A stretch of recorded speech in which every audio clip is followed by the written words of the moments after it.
Tako da se počasi približujemo koncu šolskega leta in seriji predavanj z naslovom Psihologija stresa, travme in posttravmatske rasti. Danes bi... Dušan, nič ni. Hvala, ker si povedala.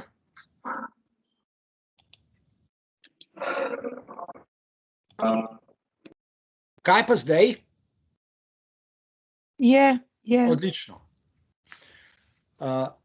Torej, danes bi rad spregovoril o nečem, kar bi moralo biti precej nenavadno, moralo bi biti drugačno od tega, na kar smo navajeni. Moj namen je, da spregovorim o neki posebnosti, ki je za marsikoga ne samo nenavadna, ampak je tudi čudaška. Sam pa sem prepričan, da je radikalna. Skušal bom povedati, v čem je radikalna, zakaj je radikalna. Naslov današnjega predavanja je zato tak, da nakazuje oziroma namiguje, da bom govoril o čem takem. Naslov je torej učenje ne za to, na kar smo sicer navajeni. Navajeni smo, da se učimo novega, da usvajamo nova znanja, nova spoznanja, da dodajamo znanje k znanju, ki ga že imamo, da se razvijamo, da usvajamo nove tehnike, nove metode, nove načine dela, na primer v šolah in tako dalje. Nič novega, vsi to poznamo. No, jaz bi rad spregovoril o nečem drugem. Zato je naslov predavanja Učenje za spreminjanje načinov učenja. Ne zgolj učenje za znanje in veščine in spretnosti, kritično mišljenje in tako dalje. Trdim, da je tako učenje izjemno zahtevno. In da je ravno zato, ker je tako zahtevno, tudi zelo produktivno. Da omogoča pomembne, celo dramatične spremembe v posameznikovem življenju. Tega načina učenja bi se najprej lotil z kratkim komentarjem k eni spremembi, ki sem jo zaznal, ko sem se prvič kot študent srečeval s psihoanalizo. Ko sem bral Freudova besedila in potem Jungova besedila in Ferencijeva besedila in Adlerjeva besedila in tako dalje, in seveda tudi Lacanova besedila. Ko sem se začel ukvarjati z Lacanovimi besedili, z njegovimi predavanji, z njegovimi seminarji, se je takoj ponudilo nekaj dramatičnega, nekaj, kar je bilo v oči. Ponudilo se je seveda v razmišljanje. Mnogi so se doslej pritoževali čez Lacanova besedila, čez njegove seminarje, češ, da so popolnoma nerazumljivi, da niso nič drugega kot džiberiš, kot mlatenje prazne slame, kot kopičenje nesmiselnih metafor, alegorij, nekoherentnih asociacij in tako dalje. Gotovo je res, da to do določene mere, da tako kritično razmišljanje o Lacanovih seminarjih do določene mere drži. Vendar je še mnogo bolj res nekaj drugega. In sicer Lacan sam je nekajkrat dejal na svojih predavanjih, da nastopa kot predavatelj v eni posebni vlogi. Lacan je dejansko obrnil razmerja med učiteljem ali predavateljem, za katerega se ponavadi domneva, da ve, da ima znanje. Zato mnogi še danes trdijo, da učitelji prenašajo znanje učencem. Lacan torej to razmerje med učiteljem in slušatelji, poslušalci, občinstvom, bralci obrne, spremeni ga. Kako ga obrne in čemu, zakaj? Da bi to razumeli, je najprej dobro natančno premisliti, kaj se dogaja v psihoanalizi, kaj se dogaja v analitičnem procesu. Kaj se dogaja, ko pride pacient k analitiku. Če smo zelo natančni, in biti moramo natančni, potem pridemo do nekaterih osupljivih spoznanj. Prvič, pacient pride k analitiku, ker trpi.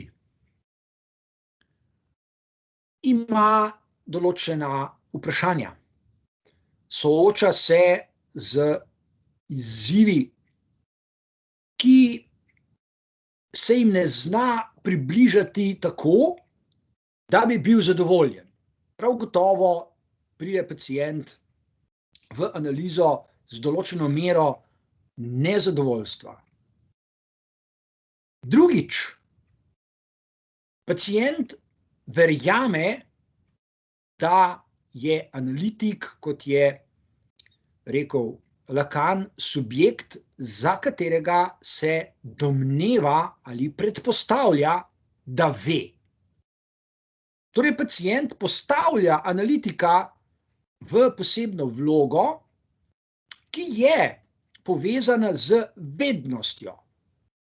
Analitik naj bi nekaj vedel. In seveda pri roki je preprosta, trivialna trditev, da je v taki vlogi tudi vsak učitelj. Od učitelja se pričakuje, da nekaj ve. In od tod ni daleč do ugotovitve, do trditve, da učitelj svoje znanje, svojo vednost, to, kar ve, tako ali drugače prenese na učence, da bodo tudi učenci vedeli. Zelo preprost vpogled. Nazaj k analizi. V analizi tretjič se dogaja še nekaj. Pacient na povabilo, na analitikovo povabilo pripoveduje. Pripoveduje o čemerkoli, o sebi, o svojem trpljenju, o svojih idejah, o svojih spominih, o izkušnjah, o odnosih, ki jih ima in tako naprej. Pripoveduje. Torej, zagotovo je za analitični proces pomembno vse troje. Trpljenje, ki je na strani pacienta, domneva, da analitik ve, in pripovedovanje.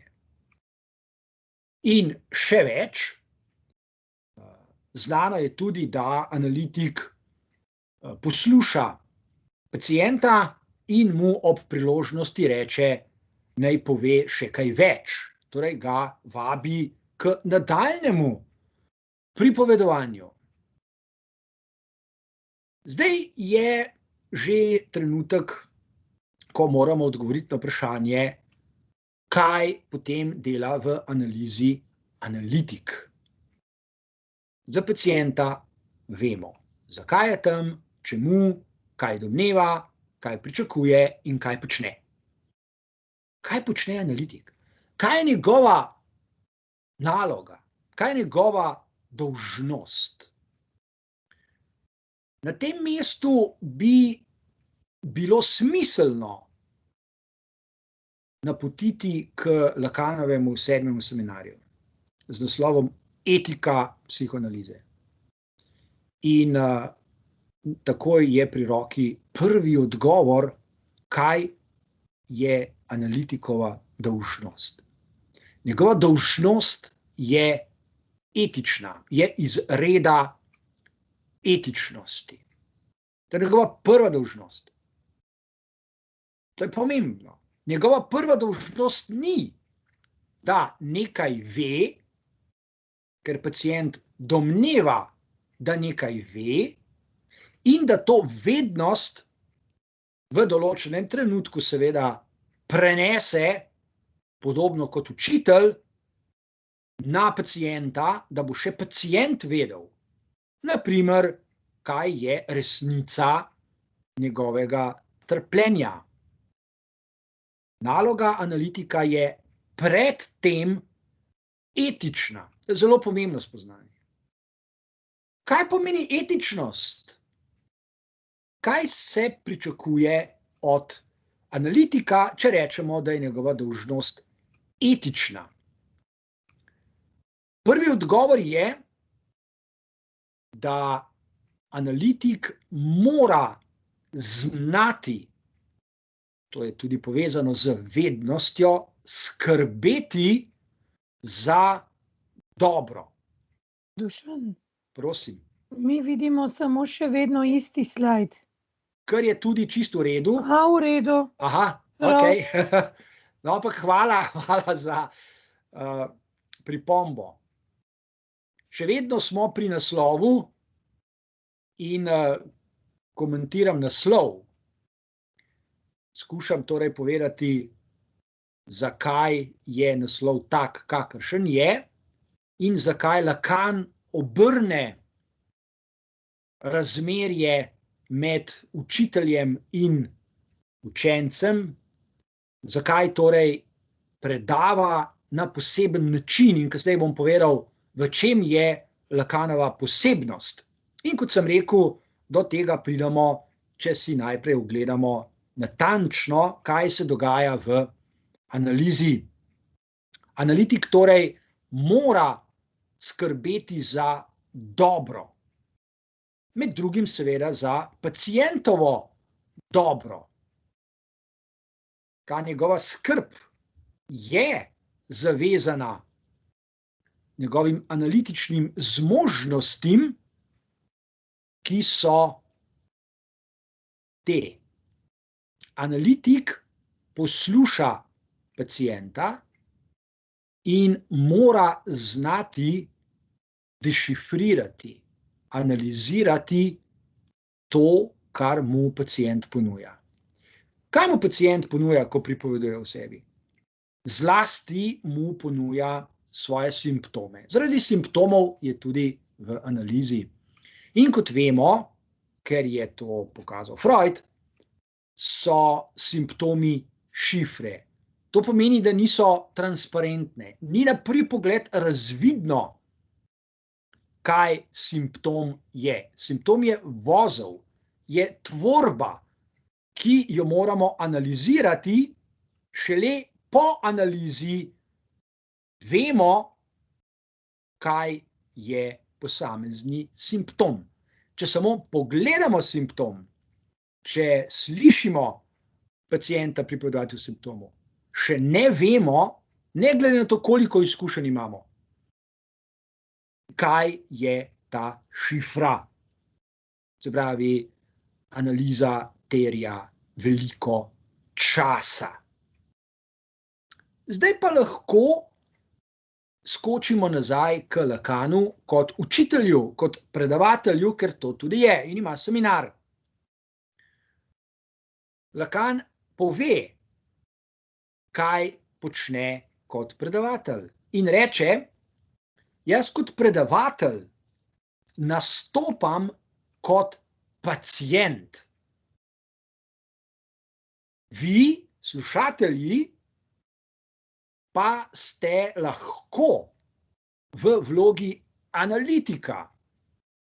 To pomeni, da Lacan proizvaja med drugim, ko pripoveduje, ko predava, ko govori, simptome, ker pacienti to delajo. In on je rekel, da je pacient. Kar pomeni, da imajo slušatelji zahtevno nalogo. Njihova naloga je drugačna kot običajno. Običajno je tako, da predavatelj, učitelj čim bolj jasno, razumljivo, konkretno prenaša znanje učencem,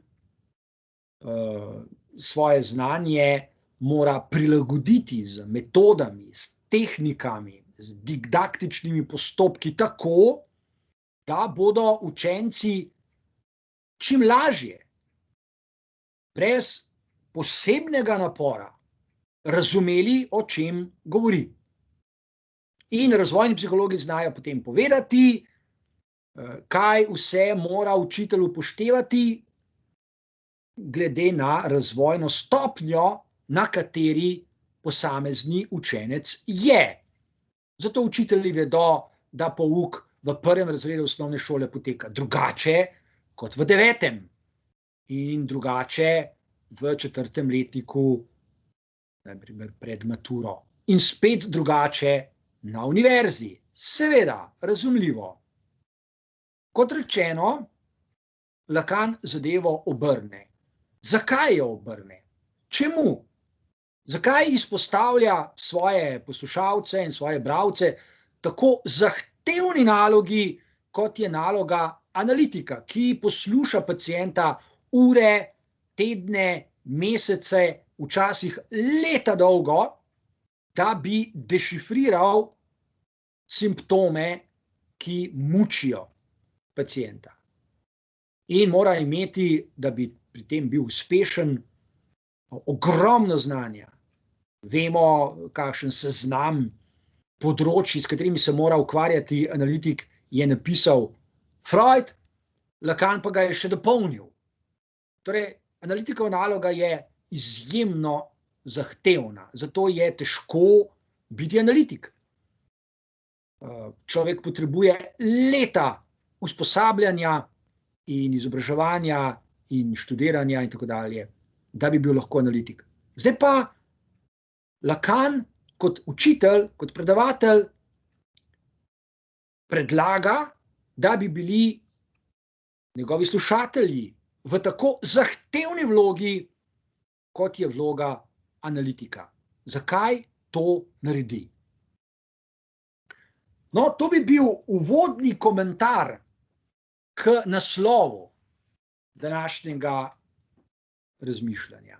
Zakaj se je vredno ukvarjati z učenjem kot načinom, kako človek spreminja same načine učenja. Sledi nadaljevanje. Če analitik vabi pacienta k pogovarjanju, k pripovedovanju, ga vabi zato, ker ve, da so problemi, s katerimi se sooča pacient, realni, da niso izmišljeni, da so torej resnični in da so zahtevni. Torej se v analizi po definiciji srečujemo z zahtevnimi temami, zahtevnimi vprašanji. In če zdaj preidemo v naš vsakdan, v čas, v katerem živimo, v zdajšnji čas, potem lahko rečemo takoj iz prve več stvari.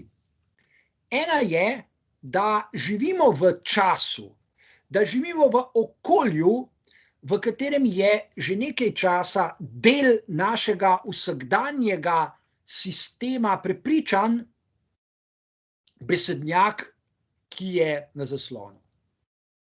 To je besednjak, za katerega danes vsak človek spontano reče, da ne samo, da se z njim strinja, ampak da ga tudi v svojem življenju upošteva oziroma da ga uporablja. Vsi se torej vseživljenjsko izobražujemo, učimo, beremo knjige, hodimo na seminarje, se izobražujemo in tako dalje. Vsi kritično razmišljamo. Jaz še nisem srečal človeka, ki zase ne bi rekel, da ne razmišlja, ki ne bi rekel, da razmišlja kritično. Danes vas vsak večer z televizijskega zaslona prijazen gospod nagovori in vam reče, naj razmišljate svojo glavo ali, kot se temu reče, kritično, da se praktično vsi ljudje ukvarjajo z skrbjo zase, za svoje zdravjem, za osebnostno rastjo, da meditirajo, se ukvarjajo z jogo in tako dalje, je ravno tako nesporno res. Zgodil se je velik premik, še nekaj desetletij nazaj je bil tak besednjak silno redek in rezerviran za nekaj znanstvenikov, pa mogoče še za kakšnega pisatelja, za kakšnega umetnika, pa mogoče še za kakšnega drugega človeka. Kaj se je zgodilo? Ali res živimo v svetu, v katerem vsi ljudje kritično mislijo, osebnostno rastejo, se nenehno izobražujejo in tako naprej? Ja, v nekem smislu je to res. V nekem drugem pa ravno ni. In zato je tudi smiselno spregovoriti o tem, kar je naslov današnjega razmišljanja. Razmišljati torej o drugačnih načinih učenja, ker je besednjak, ki sem ga na kratko predstavil, v mnogočem problematičen oziroma sporen. Eden od načinov, kako spoznavamo problematičnost tega besednjaka, spoznavamo, da je nekako prehitro in premalo reči, da se izobražujemo in mislimo svojo glavo in da kritično razmišljamo in osebnostno rastemo, je, če poskušamo razumeti, kako danes deluje oblast. Kako delujejo oblastna razmerja, kako delujejo ideološke prakse. In zato želim v nadaljevanju o tem tudi spregovoriti. Michel Foucault je eden tistih avtorjev, ni edini, seveda so še drugi, ki mu gre zahvala, da je s svojimi analizami pokazal, kaj se je dogajalo in kaj se seveda še danes dogaja, ko govorimo o oblastnih razmerjih med ljudmi, da bi razumeli, kako dejansko nastajajo, kako se obnavljajo, kako se reproducirajo. Eden od dobrih primerov, ki ponazarja premik v razumevanju oblasti in oblastnih razmerij, je razvpiti, znameniti angleški kralj Henrik VIII. Henrik VIII je bil človek, ki je na začetku 16. stoletja, rodi se konec 15., na začetku 16. stoletja, kot kralj dejansko lahko rekel, in to je tudi počel, ljudem okoli sebe, jaz sem oblast. Henrik VIII je bil v svojem času, v svojem okolju vrhovna oblast. Kar je med drugim pomenilo tole. Prvič, vemo, da je dal obglaviti 2 ženi, lastni soprogi. Če je Henrik VIII kot oblastnik menil, verjel, da ga nekdo vara, da nekdo kuje zaroto proti njemu, da se kdo ne strinja z njegovimi načini vladanja, da se kdo punta in tako dalje, je preprosto odredil, da rabelj opravi svoje delo in na primer človeku, njegovima 2 soprogoma, odseka glavo. Henrik VIII je imel možnost, ki jo je s pridom uveljavljal, da je naredil še nekaj drugega. In sicer je organiziral spektakle na katere je bilo povabljenih veliko ljudi. Na teh spektaklih je potekalo naprimer obglavljanje pač vseh tistih ljudi, za katere je Henrik VIII menil, da jih je treba skrajšati za glavo. In na takih spektaklih se je dogajalo tole. Henrik VIII, rabelj, ki je v njegovem imenu komu odsekal glavo, je jasno sporočal ljudem, ne samo tistim, ki so bili udeleženi na teh spektaklih, ampak tudi vsem drugim, ki so jim potem prenesli novice, kaj se je dogajalo na morišču, in je torej sporočal, vsakomur, ki bo proti meni, se bo zgodilo enako. Torej, če boste proti meni, tvegate, da izgubite glavo na način, ki ga lahko sedaj, ta trenutek, opazujete.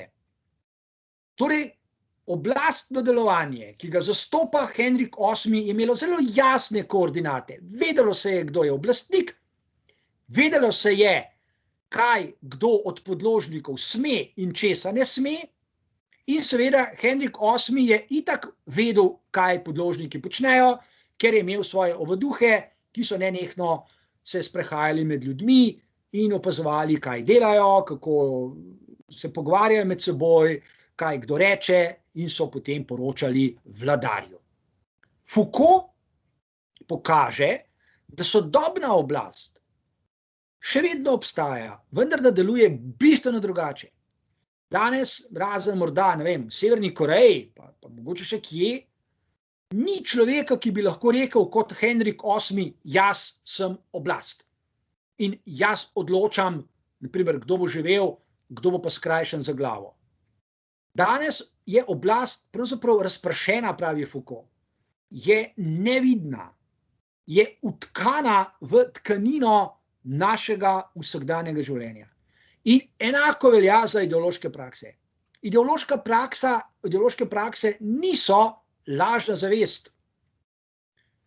Ideološke prakse so organski, sestavni del tega, kar v vsakdanjem življenju spontano počnemo in se največkrat niti ne zavedamo in se niti ne sprašujemo, zakaj pač počnemo to, kar počnemo. Morda se sprašujemo samo včasih. Med drugim se sprašujejo pacienti, ker trpijo. In njihovo spraševanje o naravi lastnega trpljenja je zelo pomembno za analitika, kajti, kot je tudi zapisal Freud, ko pride pacient k analitiku, v nekem smislu na njegov kavč ne pride samo pacient, ampak pride celotna družba. Tja pridejo tudi ideološka razmerja in oblastna razmerja, znotraj katerih je pacient začel trpeti. Torej, psihoanaliza, še enkrat, ni psihoterapija in ni zdravljenje, ni vračanje pacientov v normalno življenje. Ravno nasprotno je res. Analiza je med drugim tudi ne samo analiziranje pacientovega trpljenja, ampak je tudi analiziranje te normalnosti, v kateri pacient vsak dan živi in znotraj nje trpi. Torej, dogaja se oboje. Analiza posameznikovih simptomov, šifer njegovega trpljenja in analiza družbenih simptomov, oblastnih mehanizmov, oblastnih razmerij med ljudmi in ideoloških praks. In zakaj je to pomembno za nova razmišljanja o drugačnih načinih, kako se učiti? To je pomembno zato, ker, rekel sem že prej, v analizi pacient domneva, da analitik nekaj ve. V analizi se zagotovo, ker je tako etično poslanstvo, torej same analize in seveda tudi analitika, ukvarjamo z resnico. Ker če se ne bi ukvarjali z resnico pacientovega trpljenja in resnico vsakdanjih ideoloških praks in družbenih razmerij moči oziroma oblastnih razmerij, potem bi zgolj prispevali k istemu. prispevali bi k temu, kar imenujemo normalno vsakdanje življenje, ampak ne bi naredili veliko, kajti ravno znotraj normalnega življenja ljudje trpijo. Ne trpijo seveda vsi, zlasti pa ne vsi na enak način. Ampak tisti, ki trpijo, ne želijo trpeti več. Zato psihoanaliza ni nič drugega kot prevajanje domnevne pacientove normalnosti njegovega vsakdanjega življenja v nov način življenja, ki ni samo način življenja tega posameznika, tega pacienta, ampak je nekaj novega tudi za ljudi, s katerimi bo ta pacient, ko bo zapustil analizo, vstopal v medsebojne odnose.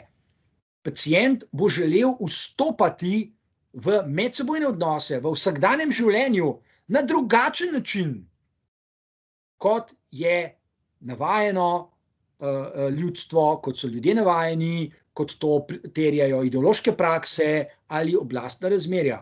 Zato pacient prej ali slej odkriva, da bolj ko je sam zdrav, če lahko tako rečem, novi problemi se pojavljajo v njegovih odnosih z drugimi ljudmi, kajti ni nujno, da drugi ljudje okrog njega, kjerkoli že so, hočejo sprejeti pacientov nov način življenja, razmišljanja, vedenja, delovanja in tako naprej. Morda, kar je bolj verjetno, ljudje pritiskajo na pacienta, da bi se, kot je zdaj zelo popularno v zadnjem času trditi, da bi se vrnil nazaj k normalnemu življenju, tako kot je bilo prej. Ampak pacient tega noče več narediti, ker ve, da v tistem načinu življenja pravzaprav trpi.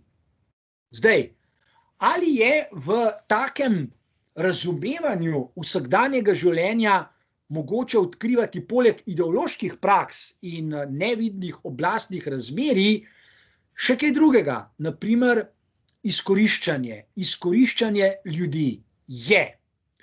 In obstaja način sodobnega izkoriščanja ljudi, ki ga je resnično treba analizirati, kajti izkoriščanje je v resnici neprimerno bolj dramatično, kot se običajna, vsakdanja, normalna zavest zaveda. O čem govorim? Torej je iz današnjega časnika The Guardian naslovnica prispevka, ki je sam po sebi zelo zgovoren. Zgovoren je, ker pravi, da bolj ko se podaljšuje pandemija in bolj ko je gospodarstvo na kolenih, večje so seveda zahteve, da se gospodarstvo čim bolj, čim hitreje okrepi, ne samo vrne nazaj k normalnemu delovanju, ampak po možnosti k načinu delovanja, ki bo pospeševal gospodarsko rast. In napovedi za leto 2021, pa smo komaj v aprilu, temu sledijo. In ta članek prinaša analize, ki dokazujejo, da se bojo količine tako imenovanih toplogrednih plinov v letu 2021 močno povečale.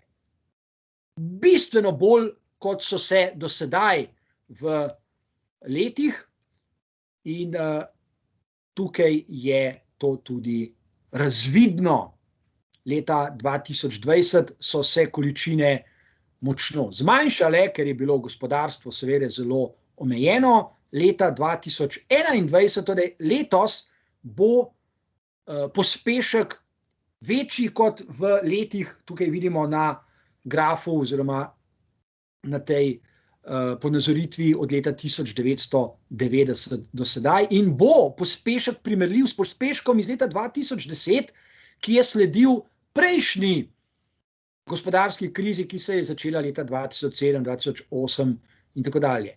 Kaj se iz tega naučimo? Naučimo se, da kljub nenehnemu obljubljanju, kljub nenehnim zavezam, da bomo storili vse, da bomo zmanjšali količine toplogrednih plinov, da bomo spremenili način življenja, da bomo jedli manj rdečega mesa, da bo čim manj ogljikovega dioksida v zraku, da bomo prešli na električne avtomobile, zeleno gospodarstvo, zelene tehnologije in tako dalje, da bomo ločevali odpadke, jih reciklirali itd., etc.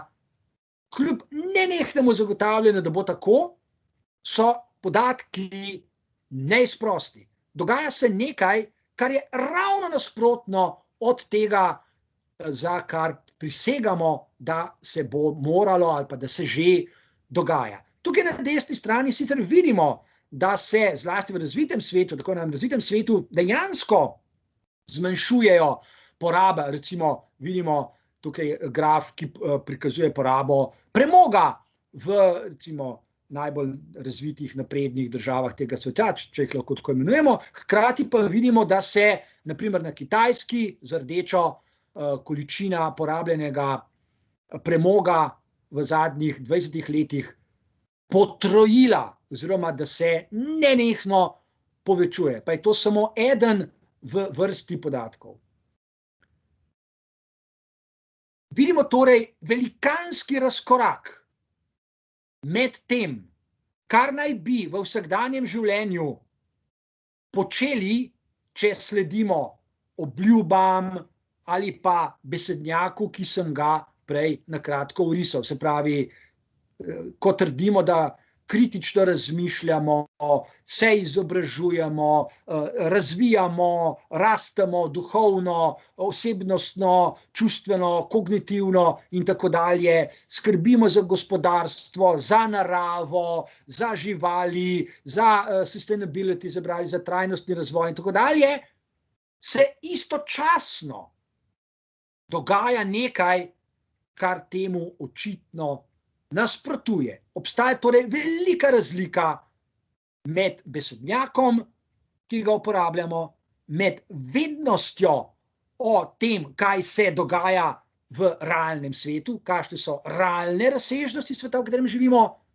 in objektivnimi podatki, kaj se dejansko dogaja za našimi hrbti in našimi glavami, če lahko citiram Karla Marxa. Zakaj je potem na vrsti tale podoba?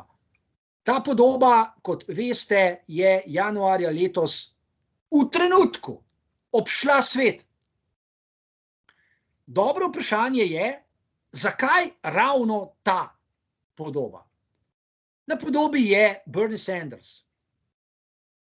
Na inauguraciji novega ameriškega predsednika. Vidimo, da sedi na stolu, seveda ločen od drugih, ker je pač tako bilo zapovedano in vsakdo je sedel podobno, ampak vidimo pravzaprav starega človeka, zgrbljenega vase, oblečenega v običajna oblačila, če lahko tako rečem. To ni nepomembno, ker na inauguraciji ameriškega predsednika seveda so bili ljudje oblečeni pražnje, kot se reče, za posebno priložnost, moški seveda na svoj način, ženske na svoj način in tako dalje. Bernie Sanders s temi znamenitimi, sedaj že znamenitimi pletenimi rokavicami je v trenutku vzbudil pozornost. Zakaj? Med drugim verjetno tudi zaradi tega, ker ni ničesar rekel. Kaj si Bernie Sanders v tem trenutku misli, preprosto ne vemo. Zakaj ima take rokavice, kot jih vidimo? Med drugim zato, da mu je bilo toplo, ker je bil tisti dan precej hladen. Pa vendar je ta podoba več kot to, kar nam ponuja na prvi pogled. In zdaj bi se za trenutek vrnil k Jacquesu Lacanu in njegovemu obratu. Zlahka razumemo, zakaj je Lacan to storil. Prvi odgovor na vprašanje je tale. Lacan ve, kako z lahkoto se v vsakdanje življenje izvaža besednjak, ki ga ljudje radi slišijo. Danes ljudje radi slišijo, ko drug drugemu razlagajo, da mislijo s svojimi glavami, da kritično razmišljajo, da skrbijo za zdravje in tako dalje in tako dalje. Seveda, to so tudi izrazi, ki so pravzaprav hkrati posebni presežniki. Če kritično razmišljate, potem ste že storili vse, kar človeško bitje lahko stori, na primer na kognitivnem področju, na področju razmišljanja. Nekateri ljudje razmišljajo, kritično razmišljanje je presežnik in spontano trdimo, da ne obstaja kritično razmišljanje nad kritičnim razmišljanjem. Torej so ljudje lahko zadovoljni in Lacan to ve. Lacan ve, da se bo v besednjak vsakdanjega življenja pospešeno prelival besednjak, ki je nastajal ali pa nastaja v recimo znanstvenem svetu, v polju psihologije, filozofije in tako dalje. On to ve. In ve, da bodo ljudje bolj ali manj hitro, neproblematično sprejemali besednjak, ne da bi se prav posebej poglabljali v njega. Preprosto ga bodo vključili v že obstoječi besednjak. Po principu, ki sem ga omenil čisto na začetku, učenja. K staremu, na primer staremu besednjaku, dodamo nekaj novega in smo zadovoljni, da smo napredovali, da rastemo, da se razvijamo, kritično razmišljamo, skrbimo zase in tako dalje. Hkrati pa se ne ukvarjamo s tem, kar pa pravzaprav naredi Jacques Lacan. Lacan ponudi latovščino, simptome, šifre in pravzaprav sporoča: vzemite si čas, veliko časa, dešifrirajte to, kar sem vam povedal. Potrudite se, tako kot se mora v analizi potruditi analitik. Analitik nima nobenega znanja v rokavu, da bi ga stresel pred pacienta, povedal, zaradi česa trpi, mu dal 2 nasveta ali pa 3 in ga poslal domov, češ, tole počnite, s temi vajami se ukvarjajte, še malo meditirajte, dodajte malo čuječnosti, malo kritičnega mišljenja in znebili se boste svojega trpljenja. Tega analitik ne bo rekel nikoli. Morda to reče kdo drug, ampak analitik ne. Zakaj? Ker ve, da je to prekratko, ker ve, da to ne deluje. Ker ve, da zaradi tega trpljenje, pacientovo trpljenje, ne bo izginilo. Mogoče se bo malo zmanjšalo, v najboljšem primeru, ampak izginilo pa zagotovo ne bo. Analitik ve, da so simptomi veliko bolj trdovratne šifre. In če se vrnem k tej sliki, Bernie Sanders ve, da je za resnične spremembe v vsakdanjem življenju, onkraj običajnih ideoloških praks in družbenih razmerij, razmerij gospostva, treba narediti bistveno več, kot se v vsakdanjem žargonu nenehno ljudem obljublja. In prejšnji članek iz današnjega Guardiana to neposredno dokazuje. Dokazuje, da ima Bernie Sanders prav. Nam namreč dejansko, mislim zdaj na celotno človeštvo, tik-taka ura. Po scenarijih, ki smo jih prej na kratko videli, ki so bolj ali manj dolgoročni, je veliko vprašanje, če se bomo dejansko izvlekli iz pasti, ki se imenuje možnosti preživetja. Lahko da so možnosti preživetja bistveno manjše, kot mi mislimo. Govorimo o celotnem človeštvu. Kaj ti podatki so neizprostni. Količina toplogrednih plinov v ozračju se bo še precej let povečevala. Ne bo ostala na isti ravni, ampak se bo povečevala. Podnebje se bo zato še bolj katastrofalno spreminjalo kot se. Ali iz te perspektive gledano bi dejansko potrebovali nove načine učenja? Ali bi bilo treba spremeniti načine učenja? Odgovor je enoznačno da. To seveda ne pomeni, da bi, zdaj, če bi upoštevali Lacanov obrat in bi začeli dešifrirati šifre, simptome vsakdanjega življenja, če bi bolje razumeli, kako delujejo ideološke prakse in oblastna razmerja, da bi se potem zadeve hitro spremenili. Seveda ne, ker nismo naivni. Ne?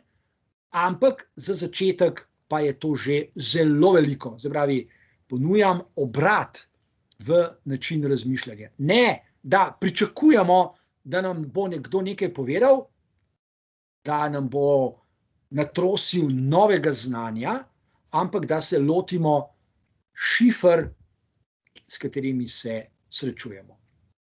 Zato je tudi na mestu tole vprašanje. Razmišljanja o sreči ljudi, blagostanju, osebnostni rasti, razvoju, rasti, napredku in tako dalje so splošna, so razširjena, so obča, na vsakem koraku so. Ljudje ugotavljajo, kaj jih osrečuje, kaj bi še radi naredili, da bi bili srečni in tako dalje, ampak analitik jim zastavlja dobro vprašanje. Kdaj so ljudje ali pa kdaj smo ljudje zares srečni? Onkraj žargona, puhlic vsakdanjega ideološkega razmišljanja. Kdaj smo ljudje zares srečni? In ker se precej časa že ukvarjamo z psihoanalizo, vemo, da nam je Freud postregel z enim dobrim pogledom v naravo človekove nezavedne želje. In vprašanje, ki je povezano z nezavedno željo. Vprašanje je, ali je nezavedna želja, da bi bili srečni. Freud je ponudil vrsto odgovorov, da ni tako. Da nezavedna želja ljudi veliko pogosteje kot k sreči vodi k temu, kar sabotira srečo. Freud je bil proti koncu svojega življenja, zato sem pred časom tudi omenil nekaj njegovih besedil in mehanizmov, s katerimi se je srečeval, vse bolj pesimističen, vse bolj je spoznaval, da ljudje pogosto ne težijo k sreči, ampak ravno sabotirajo to, kar bi jih lahko naredilo srečne. In Freud se je seveda vprašal, zakaj ljudje to počnejo? Kako je mogoče razumeti tako nenavadno vedenje, da človek, ko trdi, da ga zanima sreča, da bi bil rad srečen, da teži k sreči, počne nekaj, kar je ravno nasprotno od tega. Torej, vprašanje je, ali ljudje zares znamo težiti k sreči, ali samo rečemo, ker je to del vsakdanjega žargona, da nas sreča zanima, da bi bili radi srečni.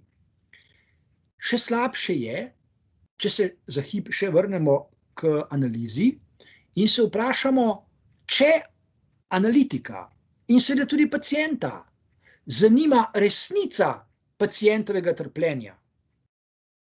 Če ga torej zanima, če oba zanima resnica, kako je potem s srečo? Ali je pacient, bolj ko se bliža konec analize, tudi vse srečnejši, ali je kako drugače? Prvi Freudov odgovor je, da sta resnica pacientovega trpljenja, resnica vsakdanjih ideoloških praks in resnica oblastnih hierarhičnih razmerij, v katere smo ujeti, da sta torej resnica in sreča vsak sebi.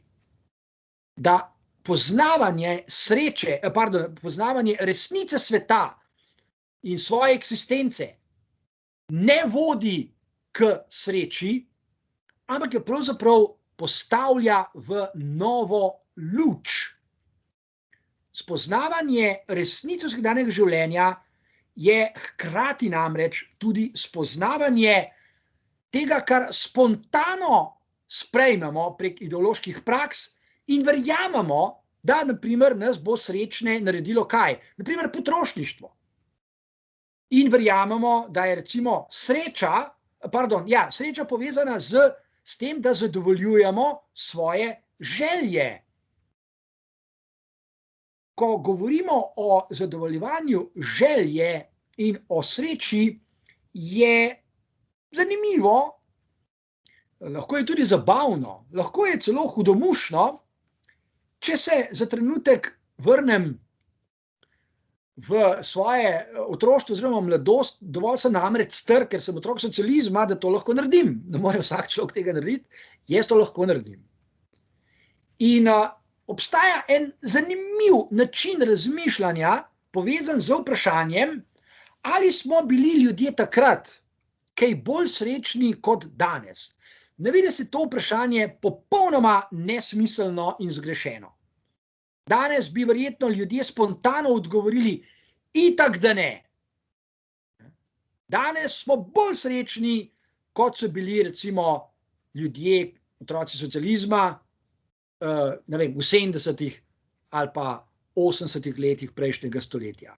Tak bi bil zagotovo spontani odgovor in seveda temu bi potem sledilo ugotavljanje, da niti slučajno se ne bi želeli vrniti v tiste čase. No, meni se zdi, da ta zgodba vendarle ne pije vode. Da je, seveda, v mnogo čem je resnična, gotovo da je.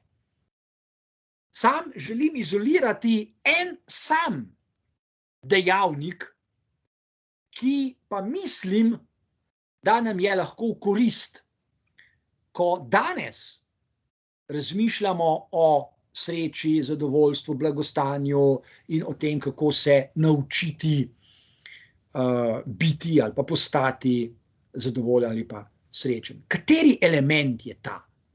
Na prvi pogled je pravzaprav trivialen. V socializmu smo imeli vsaj dve izkušnji, ki sta, kot pravim, zanimivi in sta dobri izhodišči za nadaljne razmišljanje. Ena zadeva je, da takrat določenih stvari, določenih dobrin pogosto kratko malo ni bilo. Ni bilo mesa, na primer. Velikokrat se je zgodilo, da je mesa zmanjkalo že zjutraj ob 9, ko si prišel v mesnico, so bili samo še prazni kavlji in mesar je rekel, sorry, ni več. To je bilo vse za danes, zmanjkalo. Pomaranč, čokolade itd. Nečesa torej večkrat ni bilo.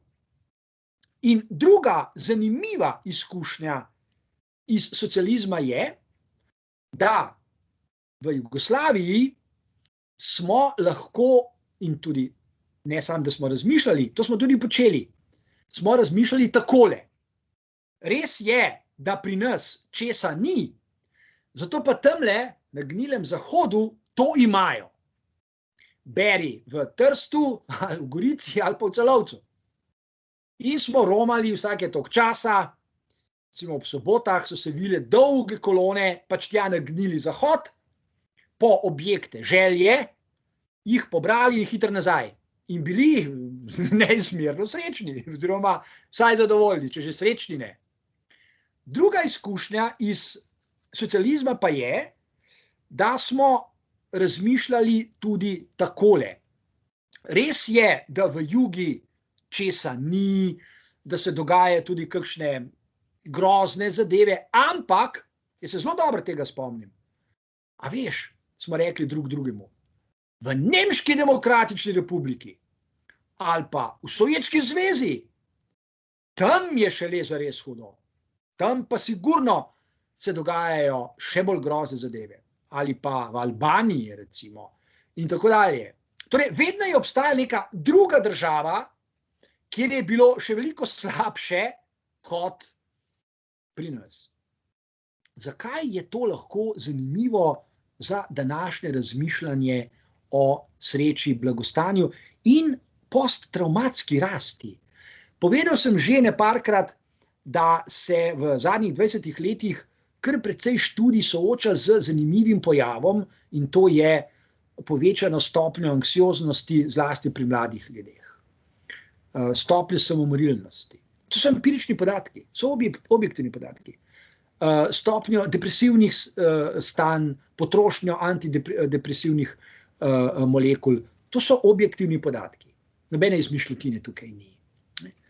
V svetu, v katerem, če se vrnem k tistemu besednjaku prej, je veliko, torej, ne samo, da so police vselej polhne. Danes človek tako rekoč praktično ne more imeti izkušnje, ki smo jo imeli mi v stari jugi, da kdaj česa ni. Če ni v tej trgovini, je pa v oni, če ni tukaj, je pa na spletu. Torej vse, vselej že je. Ali je to pomembno za razumevanje želje? Je. Zakaj?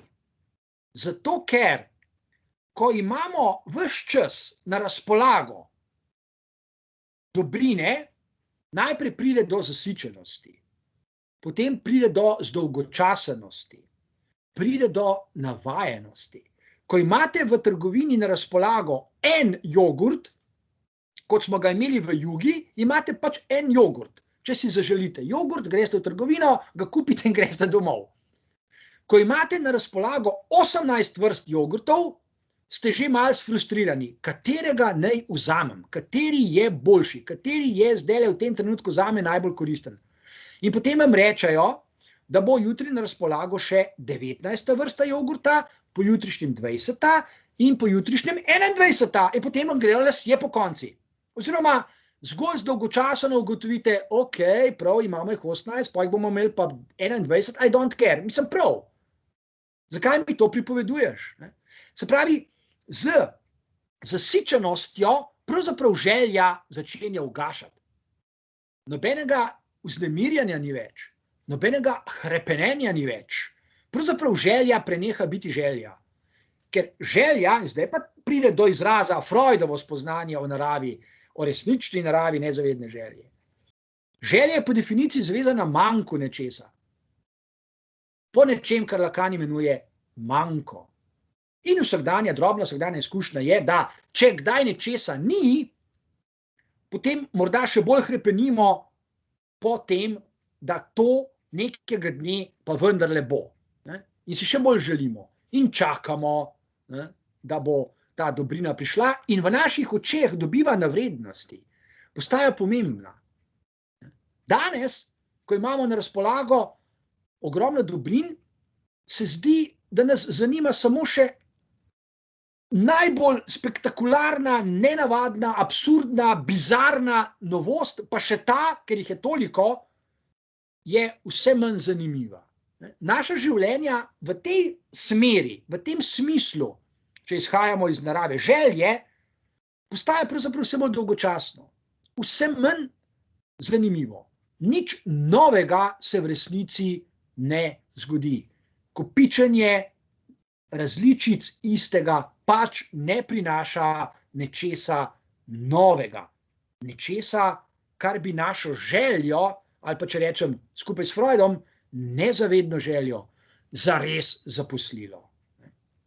In druga razsežnost, zakaj je pomembno to razmišljanje iz stare juge za današnje razmišljanje o sreči, blagostanju, posttraumatski rasti in tako dalje, je pa tole.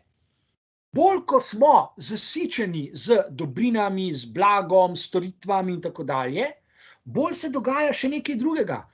Manj nas zanima resnica tega, kar se nam dogaja.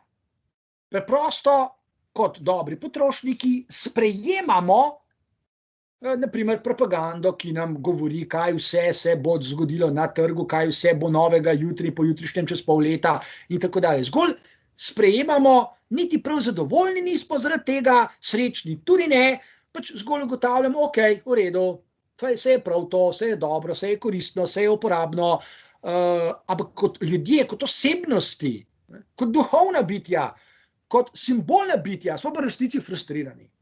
In to najbolj na svoji koži čutijo mladi, rojeni tam okrog leta 2000 in pozneje. Ker mnogi od njih, če govorimo seveda vsaj o nekem temeljnem zadovoljevanju bioloških potreb, če so te potrebe vsaj do določene mere seveda zadovoljene, pravzaprav nimajo izkušenj, da kdaj česa ni. In se ne znajo obnašati. Njihova frustracija pravzaprav je lahko zelo velika, če se slučajno kdaj zgodi, da naletijo, kot se reče, na kakšno mejo, omejitev, da nečesa ne morejo takoj dobiti. In frustriranosti, depresivnosti, samomorilnih misli, misli o izgubljanju smisla življenja je v resnici veliko. In statistike kažejo sorazmerno več kot v preteklosti. Torej, upam si trditi, skupaj s Freudom in Lacanom, da je za resnično uživanje sreče pomembna izkušnja, da česa kdaj ni. Da do česa kdaj preprosto ne moremo. Da razmišljamo, morda bomo kdaj v prihodnje, ali pa celo, da razmišljamo, da do nečesa preprosto ne bomo prišli nikoli.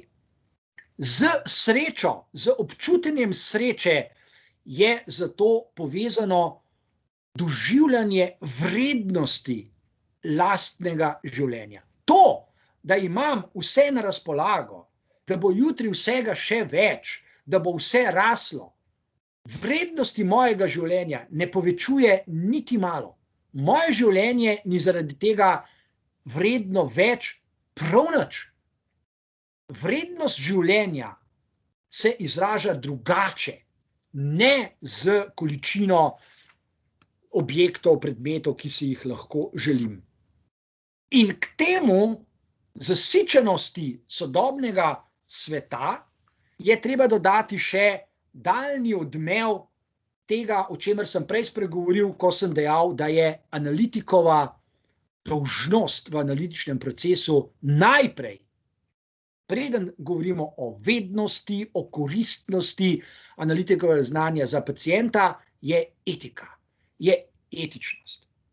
In etičnost na najbolj elementarni ravni najprej pomeni spodobnost, pomeni take načine obnašanja do drugih ljudi, da ohranjajo njihovo dostojanstvo. Ne glede na to, kdo je ta posameznik, ki je pred nami. To je velika lekcija za razumevanje sodobnih ideoloških in oblastnih razmerij, zaradi katerih so nekateri ljudje vedno znova izključeni, ponižani ali pa jih hočejo narediti za manj vredne. Torej,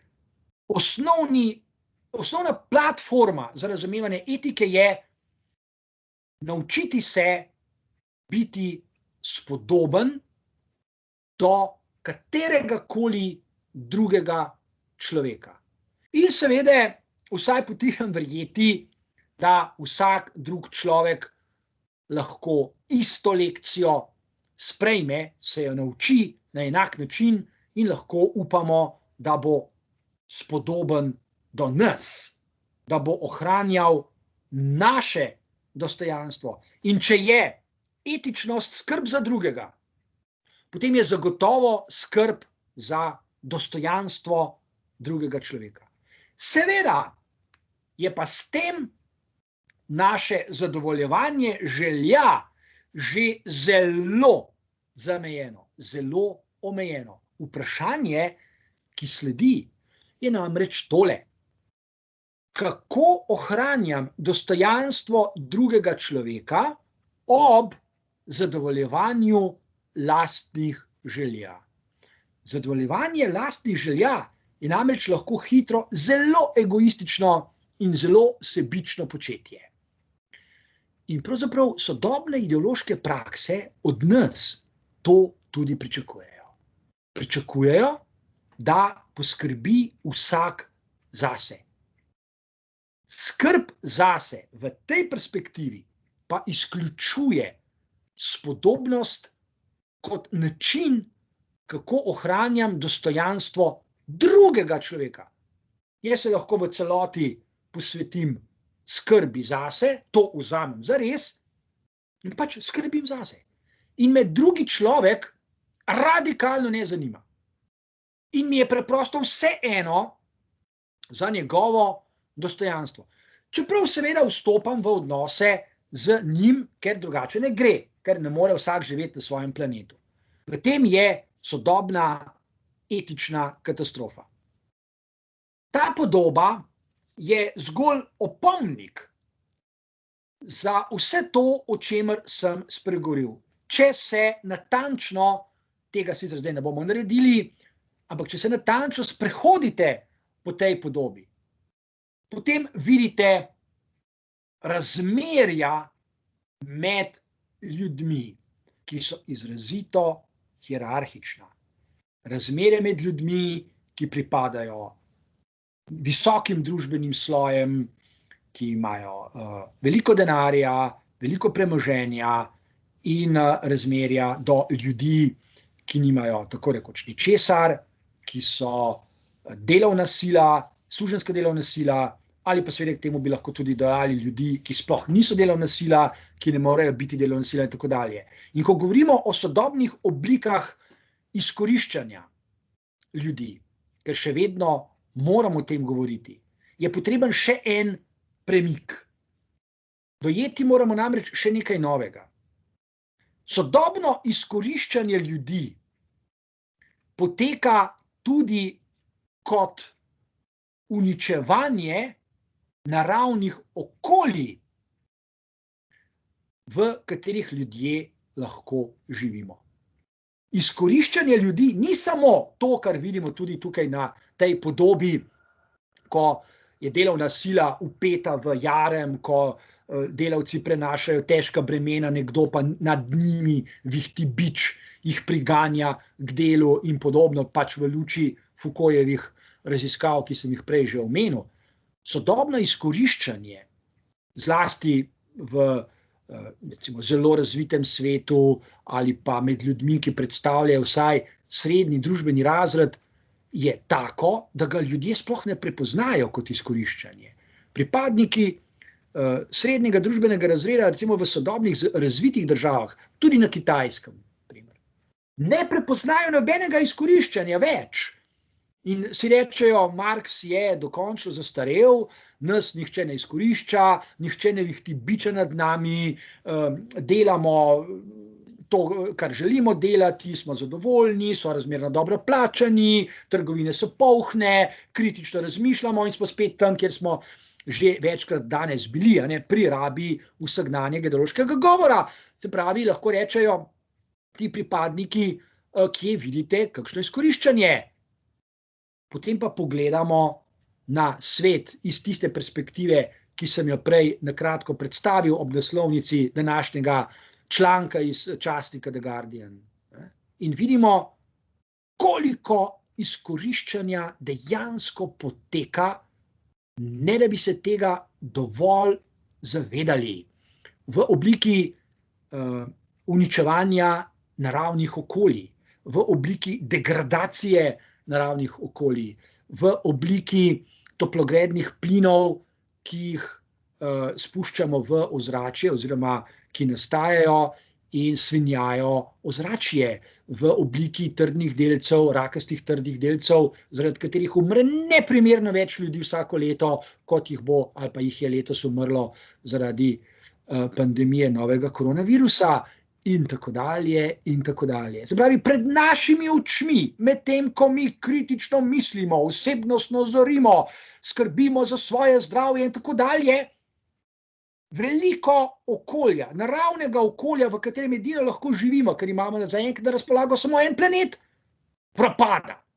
Dobesedno mislim, da je to ena najboljših metafor za razumevanje problematičnosti tega sodobnega prevladujočega načina razmišljanja in vsakdanjega delovanja, znotraj katerega smo bolj ali manj vsi po vrsti prepričani, kako se veliko učimo in izobražujemo, kako veliko znamo in napredujemo in tako dalje in tako dalje. Vse to nam prav nič ne bo pomagalo ko bo naravnega okolja uničenega še veliko več kot danes, pač v smislu tistih scenarijev, ki sem jih prej na kratko prikazal, kajti količina porabljenega premoga in nafte in zemeljskega plina bo v naslednjih letih samo naraščala, ne glede na to, kaj bomo še slišali prek medijev o obljubah držav in politikov in korporacij o zelenem gospodarstvu in tako dalje in tako dalje. Ta gap, ta razmik,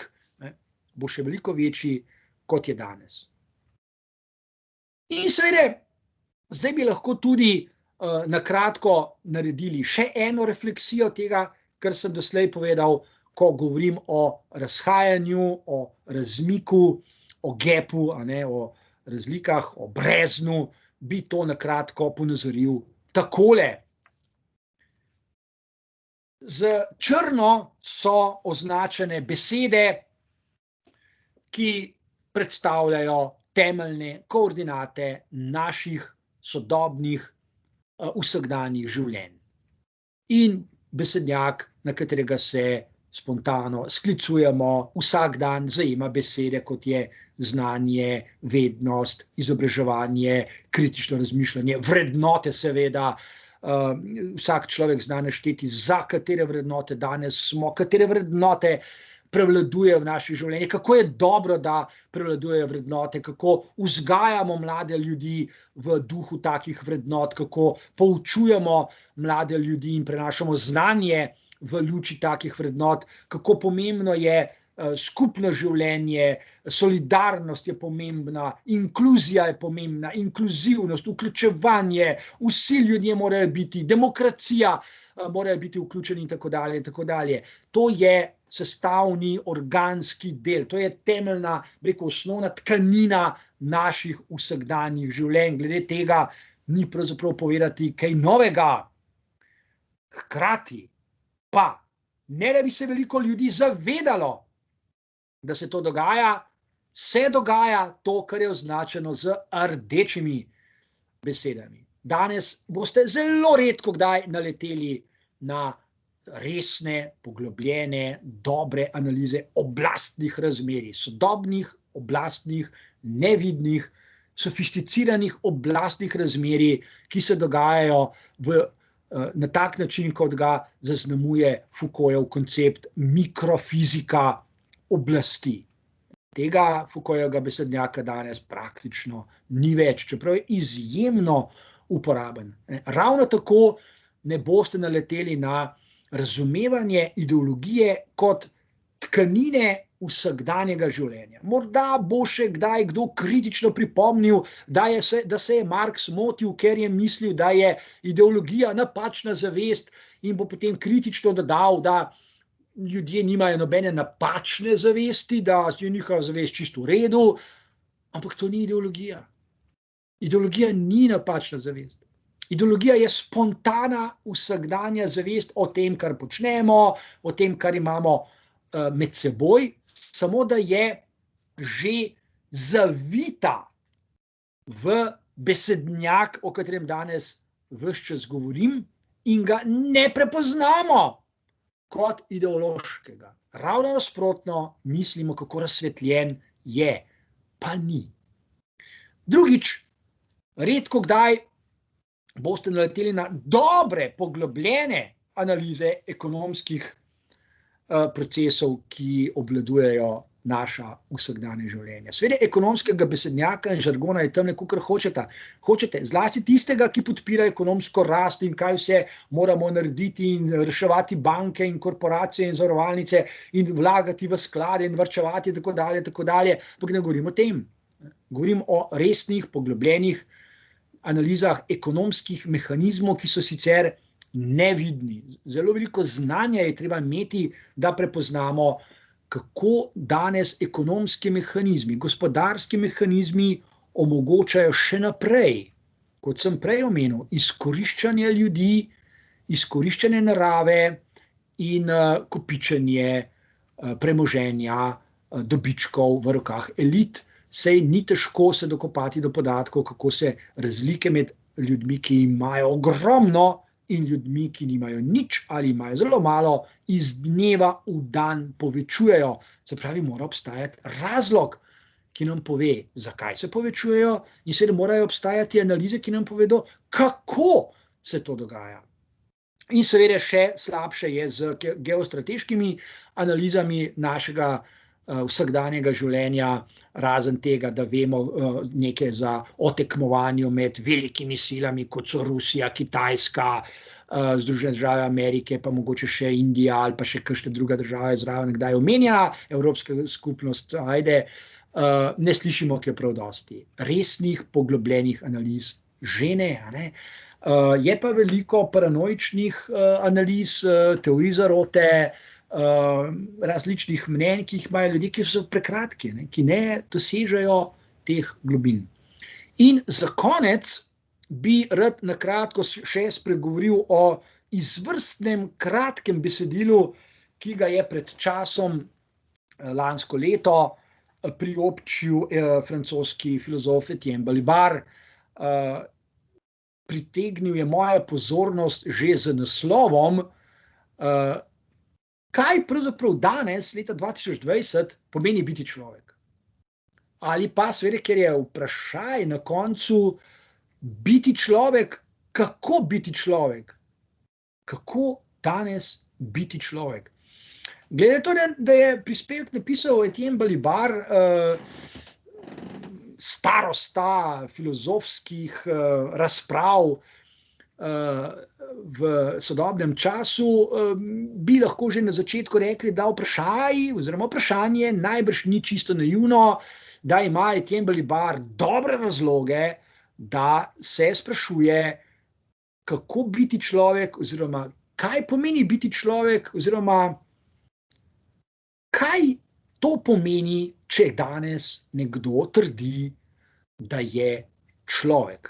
Zelo na kratko, nadaljevanje bo sledilo, bi zaključil takole.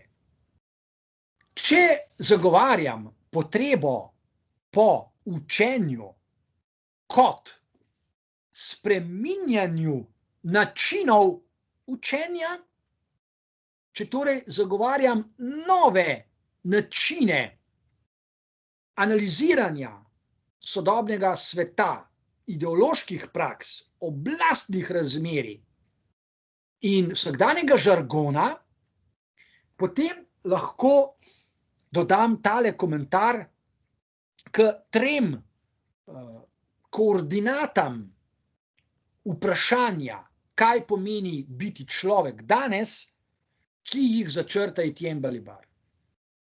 Prva koordinata je, in pri tem se Balibar naslanja na Michela Foucaulta, je biopolitika. Je množica procesov, množica praks, ki oblikujejo naša vsakdanja življenja, naša razumevanja, na primer lastne telesnosti, zdravja, skrbi za svoje zdravje, tudi telesno in duševno,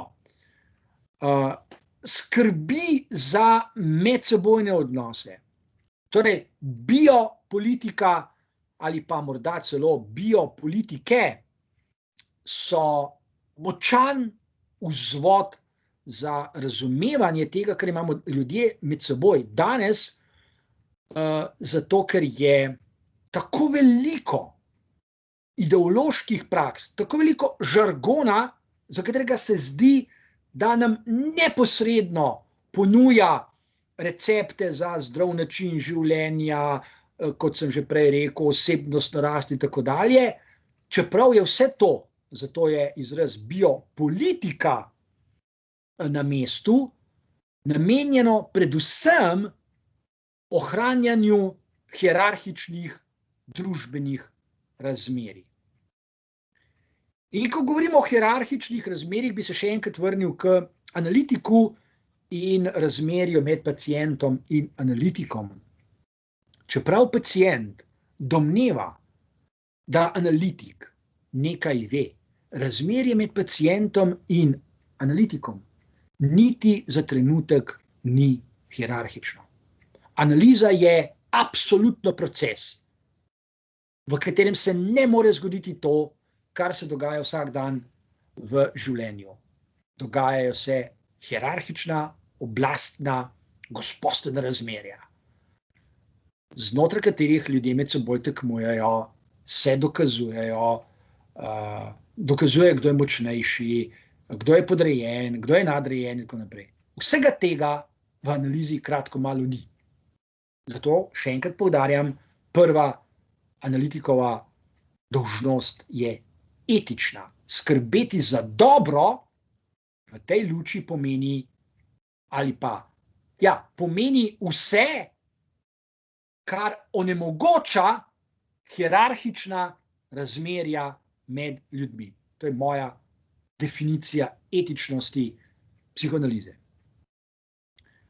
Druga koordinata, o kateri spregovori Balibar, je koloniziranje življenjskih okolij.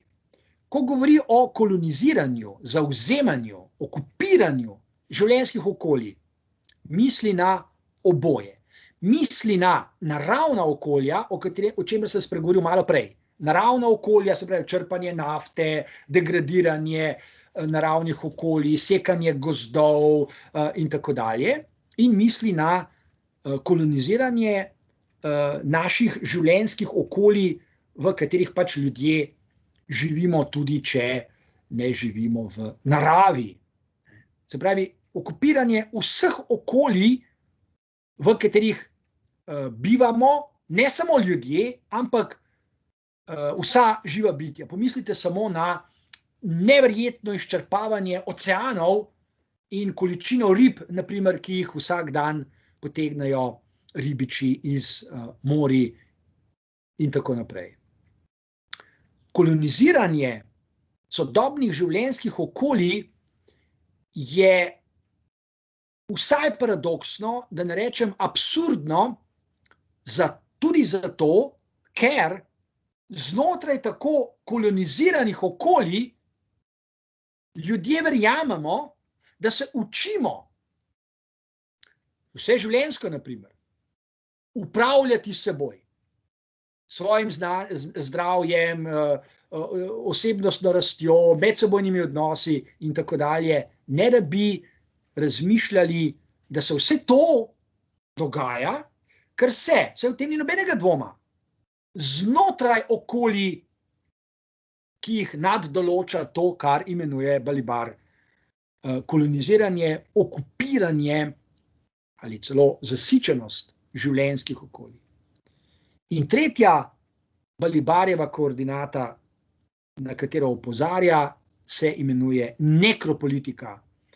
Če se prva imenuje biopolitika in se druga imenuje kozmopolitika, je tretja nekropolitika. V koloniziranju življenjskih okolij je namreč nekaj smrtonosnega. Na najbolj neposredni ravni se to vidi v obliki climate change, podnebnih sprememb, bolj detaljno pa recimo v izkoriščanju ljudi, v izčrpavanju ljudi, v nenehnem nagovarjanju ljudi, kako veliko je treba delati, tekmovati, zadovoljevati svoje želje, in s tem se vračam čisto na začetek k radikalnosti Freudovega spoznanja o nezavedni želji, ki ni iz reda vsakdanjega zadovoljevanja želja prek potrošniških dobrin in tako dalje, in je Freudovo razumevanje želje tako radikalno, da Lacan v 7. seminarju z naslovom Etika psihoanalize jasno začrta etične koordinate vsakega možnega življenja. In to je: ne odstopajte, ne popuščajte glede nezavedne želje.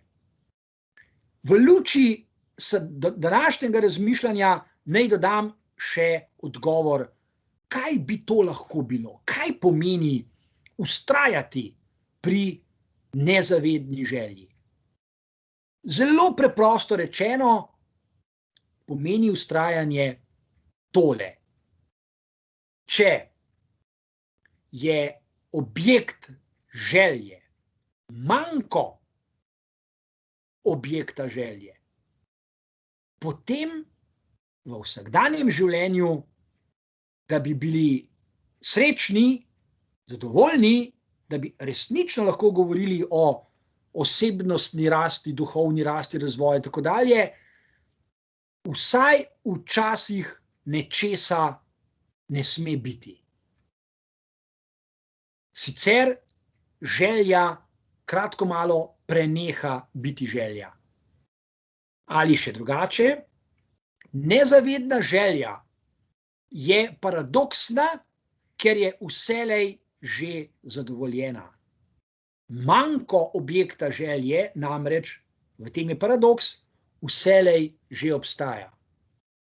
Le da ga poskušamo zakriti, utajiti, zanikati tako, da namesto nezavedne želje zadovoljujemo tiste želje, za katere naša zavest misli, da so naše želje, čeprav v resnici niso, ker so že posredovane s tem, kar nam ponuja propaganda. Propaganda nam pravzaprav vsak dan sporoča, kaj naj bi želeli. Torej, da to, kar nam zavest ponuja kot željo, v resnici zakriva pravo naravo želje, zato tudi z zadovoljevanjem tako razumljene želje pravzaprav nikoli ne pridemo do zadovoljstva, kaj šele do sreče. Ves čas se nam namreč zdi, ali pa bi se nam vsaj lahko zdelo, da nekaj manjka, da je v vsej tej pripovedi o naravi vsakdanjega življenja, ki ga opisuje besednjak, o katerem sem danes govoril, nekaj radikalno narobe. Kar pomeni, da se bo v prihodnosti preprosto nekaj moralo dramatično spremeniti v načinih, kako se lotevamo tega, kar je v naslovu Balibarjevega prispevka. Kako se torej lotevamo odgovora na vprašanje, kaj zares pomeni biti človek. In kako biti človek danes, ne da bi tvegal, da postaneš zgolj privesek ideološkim in oblastnim ideoloških in oblastnih razmerij, verujoč, kako zelo dobro ti gre. Tako. S tem bi jaz zaključil za danes. Se vam seveda vnovič zahvalil za vašo navzočnost in za to, da ste vztrajali do konca. In do naslednjič vam želim to, kar pričakuje Lacan od svojih poslušalcev, da skušajo dešifrirati to, kar jim ponuja. Tako kot analitik poskuša, ker mora dešifrirati pacientove simptome, ker je to neposredno v dobro in v pacientovo korist. Torej, hvala lepa in nasvidenje. Hvala. Hvala. Dio. Hvala, svidenja. Dio. Svidenje. Nasvidenje. Suzana, a boš ti ugasnila snemanje, ker jaz ne vidim tega naslova, kje naj to naredim? Bom pa jaz, ne, ti moraš. Nikjer ne piše ugasni snemanje, zakaj pa ne piše? Bom jaz zdaj probala. Daj probaj.